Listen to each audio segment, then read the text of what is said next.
Insaflah wahai manusia, bila dirimu bernoda. Itu kan lagu-lagu ibu-ibu dulu, lagu-lagu nasihat, iya toh? Mungkin Tuhan mulai bosan melihat tingkah kita yang selalu salah dan bangga dengan dosa-dosa. Atau alam mulai enggan bersahabat dengan kita. Coba kita bertanya pada rumput. Itu. Jadi kalau suaminya susah rezekinya, singgung dengan itu lagu. Mungkin kau banyak dosa. Itu lagunya ibu-ibu dulu. Sekarang lagunya ibu-ibu apa? Yo, yo ayo, yo ayo, yo ay, beleng-beleng.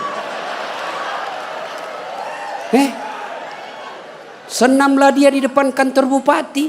Ibu-ibu di depan, bajunya sempit, roknya sempit. Bapak-bapak di belakang. Ibu-ibu di depan lah jadi pelatih. 1, 2, bapak-bapak di belakang. 3. Bagaimana enggak beleng-beleng semua ini? Putar ke kiri. Apa lagu-lagu begitu? Coba kalau salawat kayak tadi, nyaman perasaan. Ya. Woi. Ibu. Nah, 1, boleh marah, jangan memaki. 2, perempuan menjadi penghuni api neraka. Mereka yang membebani suaminya melebihi kemampuan suami. Suaminya gajinya cuma 4 juta, tapi gaya hidupnya 7 juta. Kayaknya banyak penderita di sini ya. Hei, ibu-ibu. Kenapa kita miskin? Karena kehidupan gaya hidup kita melebihi rezeki. Allah kasih rezeki 5 juta 1 bulan, tapi gaya hidupnya 8 juta. Akhirnya apa? Ngambil kredit. Tidak bisa tenang. Coba kalau gaji kita 5 juta, gaya hidup kita 3 juta, insya Allah tenang perasaan.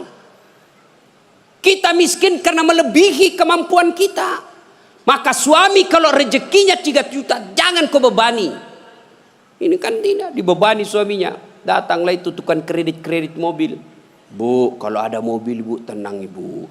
Ibu sudah tidak kehujanan. Pulang kampung nanti, ibu enak lagi. Satu keluarga, tidak perlu lagi naik PT-PT. Enak kan? Ini namanya penjual mobil, semua enak dia cerita. Dia tidak cerita bagaimana kalau kempes bannya. Bagaimana kalau mogok mobilnya? Tidak ada cerita itu. Akhirnya apa? Ngusullah kepada suaminya. Bang, masukin aja deh sertifikat rumah supaya kita bisa mobil. Akhirnya apa? Bulan pertama masih bisa dibayar cicilannya. Bulan kedua tidak bisa. Bulan ketiga, 4 tidak bisa. Akhirnya apa? Diambil mobilnya.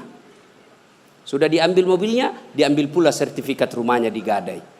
Mengamuklah gara-gara kau yang tidak bersyukur ini. Maka jangan melebihi kemampuan suami. Ibu-ibu punya siku? Punya? Hoi. Punya siku? Coba gigit sikunya, Bu. Coba. Kalau ada yang bisa gigit sikunya, saya kasih hadiah. Coba, mana bisa? Itulah orang yang memaksakan suaminya melebihi kemampuannya. Dan yang ketiga, kata Nabi, orang yang akan menjadi perempuan penghuni neraka, mereka yang mempertontonkan auratnya di depan lelaki. Bu, terutama ini akhwat cewek-cewek nih. Mari kita kerjasama. Kami laki-laki jaga mata, tolong kalian perempuan jaga akhlak. Biar kami setengah mati jaga mata, kalian gentayangan di jalan, habis amal kami, bos. Pastilah dilihat. Barang bagus. Dia bilang dilihat, haram tidak dilihat. Barang bagus, maka solak-solak kok bos. Ya? Yang keempat, orang yang akan menjadi perempuan penghuni api neraka, mereka yang tidak mendirikan sholat. Inilah perempuan memang paling banyak tidak mendirikan sholat. Kapan? Selesai haid. Haid 5 hari tambah bonus 2. Dia bilang suaminya, kenapa belum sholat sayang? Biasanya cuma 5 hari. Orang belum bersih. Masih ada sedikit-sedikit. Dia bilang suaminya, bohong, apa bohong? Saya kasih lihat kau. Apa mau dikasih lihat? Ketawa baru kau yang begitu. Kapan lagi perempuan banyak nak sholat kalau ada pengantin? Mukanya dikira tembok, coklat, biru, krim, abu-abu, jilbabnya 3 lapis, kuning, coklat, jilbab sakaratil maut. Nah, ibu bapak, saudara-saudara sekalian ya. Jadi orang yang menyesal di akhirat kelak, mereka yang memutuskan persaudaraan. Maka sebentar ini kalau ada tetangga kita pernah kita sakiti, minta maaf lalu kembalikan barangnya orang. Pegawai-pegawai negeri yang pernah ngambil mesin komputer di kantor, kasih kembali bos. Ya. Dan itu kalau tidak dikembalikan, ketika kita di padang mahsyar, dipanggil kita satu-satu. Bayangkan, dari Adam sampai kiamat, kumpul berapa triliun manusia, dipanggillah kita satu-satu. Siapa dulu yang dipanggil? Nenek kita yang duluan mati? Tidak. Kakek kita yang duluan wafat? Tidak. Leluhur kita yang duluan wafat? Tidak. Lalu siapa dulu yang dipanggil? Nama-nama Islam dulu. Abdul Rahman, Abdul Jabbar, Siti Fatimah, Aisyah, Mutmainnah, Das'at Latif. Itu dulu dipanggil. Cuncung. Di belakang kok bos. Dipanggil juga tapi mondri kok bos. Maka jangan berkata apa arti sebuah nama. Nama itu penting. Begitu pentingnya sebuah nama sehingga Nabi jelaskan ada 3 kewajiban orang tua kepada anaknya. 1 diantaranya memberi nama yang baik. Kenapa? Karena di akhirat digunakan ini nama. Nama-nama Islam dulu. Tony, Joni, Rudy, Ningsi, Nining. Dipanggil juga tapi di belakang bos. Habib Syekh, di depan. Das'at Latif, nomor 2. Bayangkan, dipanggillah kita. Nah, orang bilang apa arti sebuah nama? Coba bayangkan kalau tidak ada semua nama di sini. Yang paling repot caleg. Pilih saya, siapa? Anu siapa? Anu. Coba kalau ada, coba sebut nama. Orang sebut nama minimal 2 saya bisa tahu. 1 suku, 2 agamanya. Nama Margono. Nah, biasanya Jawa. Gitu? Nama Ambok Dalle. Enggak mungkin Cina. Masa Ambok Dalle Cina? Pasti Bugis. Ya kan? Nah, nama. Yang kedua, nama adalah doa. Ketika nama anak kita Mutmainnah, orang yang memanggilnya wahai Mutmainnah, wahai kau jiwa yang tenang, berarti orang mendoakannya. Dan di akhirat dipakai kelak. Ustadz, bagaimana saya Ustadz? Sudah terlanjur namaku Ronaldo. Karena bapakku pecinta bola. Bagaimana caranya Ustadz? Ya Islamkan. Bagaimana cara mengislamkannya? Tambah Muhammad di depannya. Muhammad Abdul Ronaldo. Nggak nyambung Ustadz. Biar nggak nyambung. Yang penting selamat kok bos. Masih ingat almarhum Presiden kita Soeharto? Sebelum beliau menunaikan ibadah haji, kan namanya cuma Soeharto. Setelah menunaikan ibadah haji, Raja Fat waktu itu sadar, wah menderita nih Pak Harto nanti. Kalau tidak diislamkan, maka diislamkanlah namanya, ditambah di depannya Muhammad Soeharto. Ibu Tin juga ditambah di depannya Siti. Maka ibu-ibu yang sudah terlanjur namanya islamkan. Harus rubah KTP? Tidak. Yang penting misal ulang tahun. Saudara-saudara sekalian, hari ini nama saya islamkan. Yang tadinya Desi Ratnasari, saya menambah di depannya Siti Desi Ratnasari. Yang ketawa serius orang ini. Nama penting. Dan pada saat itu ketika kita dipanggil satu-satu, wajah-wajah kita di padang mahsyar tidak lagi seperti ini. Ada yang mukanya seperti ular. Kata Nabi, siapa yang muka ular? Mereka yang suka menjilat-jilat. Ini di kantor bupati banyak begini. Ya Pak, siapa. Ada juga orang itu pegawai kayak ndak punya lagi harga diri di depan bupatinya. Ya Pak, terserah Bapak. Wah, cemen lumen. Ya. Yang kedua kata Nabi, ada juga nanti yang mukanya seperti anjing. Siapa muka anjing ya Rasulullah? Beliau menjawab, mereka yang disogok dan menyogok. Nah, ini termasuk anggota DPR nanti yang terpilih karena nyogok. Ada begitu di sini? Ada? Nah, kau salah, kenapa kau pilih? Tapi kau larang, tapi kau bilang wane piro. Nah. Lalu kata Nabi, ada juga nanti yang mukanya seperti tikus. Ya Rasulullah, siapa muka tikus? Mereka yang suka mengambil barangnya orang. Nah, ini di sini ya, yang suka korupsi dan disuruh pikul itu hasil korupsinya. Saya kalau lihat itu orang korupsi 3 miliar, 10 miliar, setengah mati dia pikul nanti itu. Dia bilang, mahasiswaku 10 miliar uang dolar Singapura Ustaz itu dikantongi ji. Saya bilang, jangan kau bayangkan uang Singapura, uang koin. Apa? Uang koin 10 miliar, pikul kau itu. Nah. Ada juga kata Nabi yang nanti mukanya seperti kuda. Siapa muka kuda ya Rasulullah? Nabi menjelaskan, mereka yang suka mendahului imam ketika sholat berjamaah. Nah, ini anak muda ini yang banyak. Imam belum turun, dia sudah turun. Imam belum naik, dia sudah naik. Ditanya, kenapa kok cepat sekali? Dia bilang, ini orang tua Ustaz, sudah lowbat, saya masih full charge. Tidak boleh begitu bos. Ini juga imam kadangkala harus perhatikan. Ada juga kadangkala imam membalik-balik sunnah Rasul. Nabi jelaskan, kalau kau jadi imam, ringkaskan bacaan solatmu. Ini baru jadi imam, mau takbir aja sudah lama. Gaje tuh wakka mani bawan selesai. Ada juga yang begitu. Kata Nabi, ringkaskan bacaan solatmu. Ringkas. Yang kedua kata Nabi, bacalah yang umumnya orang hafal. Tujuannya apa? Satu, orang bisa husuk mengikuti kalau yang dia baca hafal.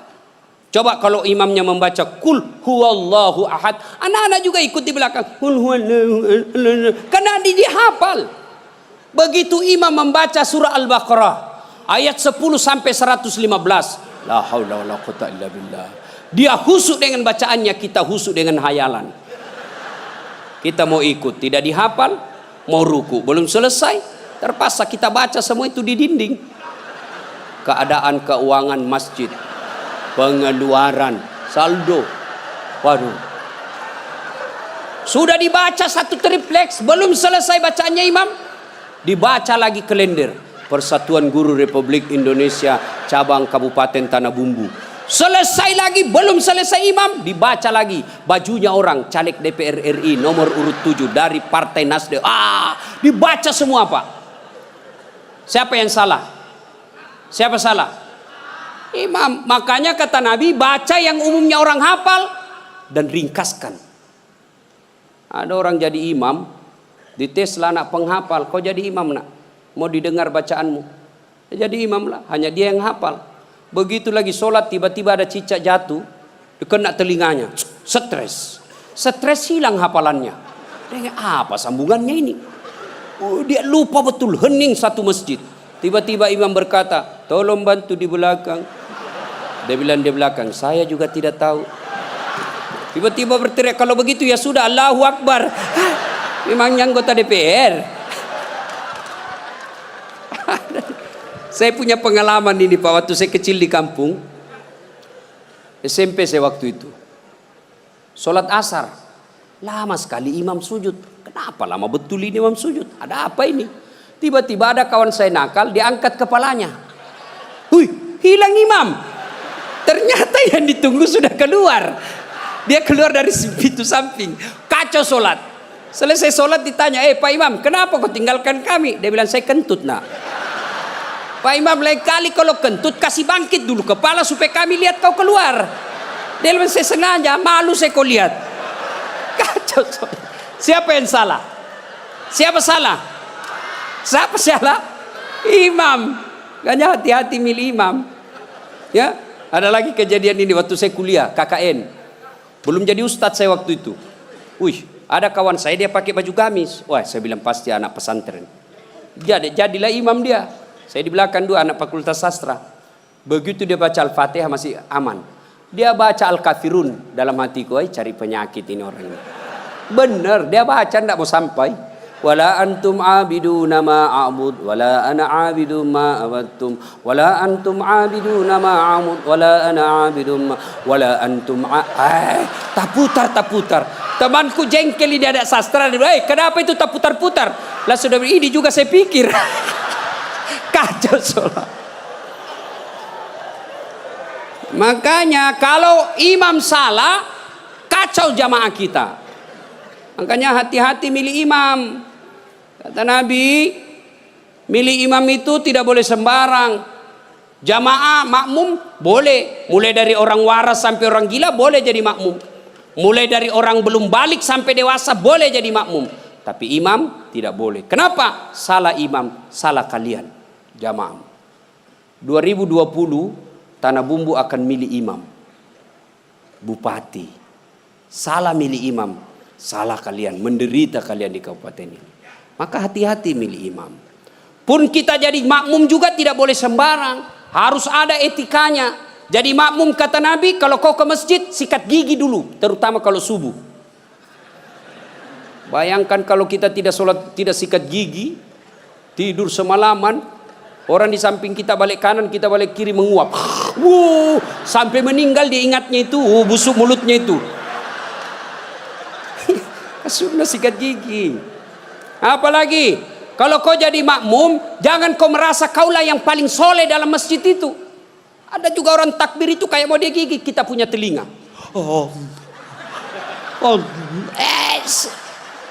Cool man.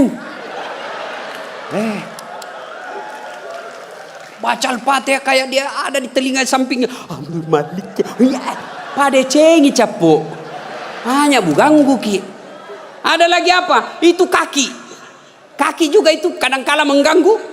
Kita kasih pindah, dia kasih pindah lagi kakinya. Kasih pindah, dia kasih pindah lagi. Saya jengkel, saya injak. Selesai salat, Ustaz kenapa kau ganggu saya? Makanya adik-adik, kalau mau saya tanya, kenapa kau kasih pindah-pindah kakimu? Kau ganggu saya? Dia bilang supaya rapat saf. Bos, sini. Kalau mau rapat safmu bukan jari-jari kaki yang kau tempel. Tapi apa? Bahumu atau siku. Kalau siku rapat, pasti saf rapat. Tidak ada orang sholat begini. Tapi kalau kakimu rapat, safmu longgar. Ya. Ada lagi selesai sholat yang paling menjengkelkan itu. Selesai sholat dia ambil saf paling depan, belakangnya imam. Begitu assalamualaikum, assalamualaikum, langsung lompat. Mau lihat, tidak jabat tangan, tidak langkai orang, itu kurang adab kalian. Kalau kalian tidak mau doa bersama, tidak mau jabat tangan selesai sholat, ya sudah di belakang kau duduk. Supaya kau tidak ganggu orang. Ingat adik-adik sekalian ini yang baru belajar agama. Puncak dari semua ilmu adab. Rasulullah ditanya, ya Rasulullah, untuk apa Rasul diutus ke muka bumi? Mencerdaskan kehidupan bangsa? Bukan. Mengangkat harkat dan martabat? Bukan. Apa? Liutammima makarimal akhlak.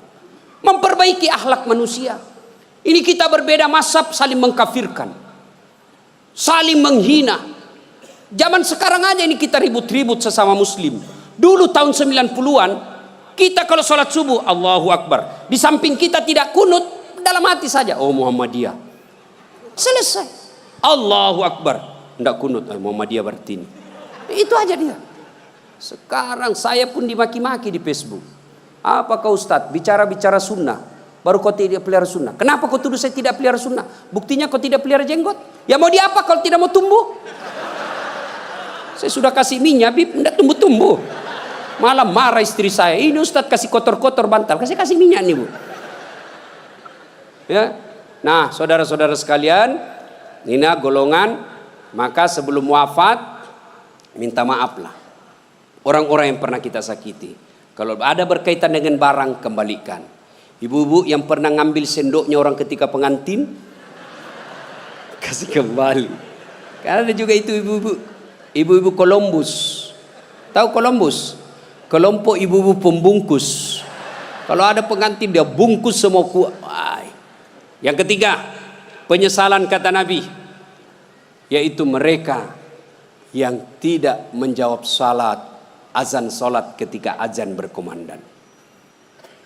Puasa, haji, zakat, sedekah, semuanya akan sia-sia ketika tidak mendirikan salat. Adik-adik, kalian tidak usah malu kalau kalian tidak jadi pegawai negeri. Ibu-ibu, kalian tidak usah cemas dan merasa malu kalau sampai sekarang ini masih ngontrak-ngontrak rumah.